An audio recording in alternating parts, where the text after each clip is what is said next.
Ake ngibingelele Ithando Sayona TV, ngibingelela ababukeli emakhaya ababukele Ithando Zam TV njengamanje.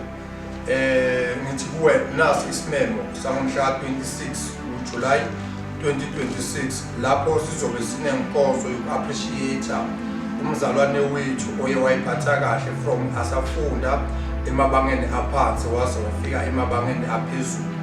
So namhlanje simenzela inkonzo yokubonga after inkonzo yakhe graduation ebe yaba impumelelo kakhulu. So namhlanje ngizothi kuwesihloko sami lapha ekhaya sicela ube ingxenye yalomsebenzi wethu.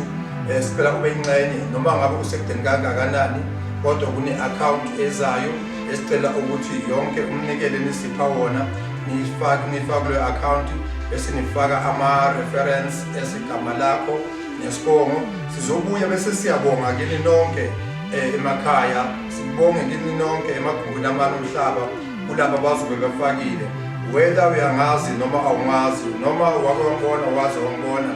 Kodwa namhlanje ngizothi kuwe sicela isupport yakho sihlobo sami lapha ekhaya, usipho umnikelo ka100 per individually bese kuthi amabandla the ministries sizocela imali engango500 ukuya phezulu.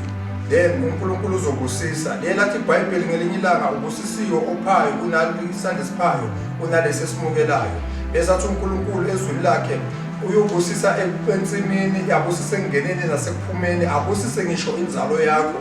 Manje ngalawo mazwi ngithi nayi i-account yethu iNetbank, i-account yethu ithi is 1002160888. Angiphinde is 1002161088. Ama initials NK Mabuza kula i-account yethu noma umnikelo wethu uzongena khona.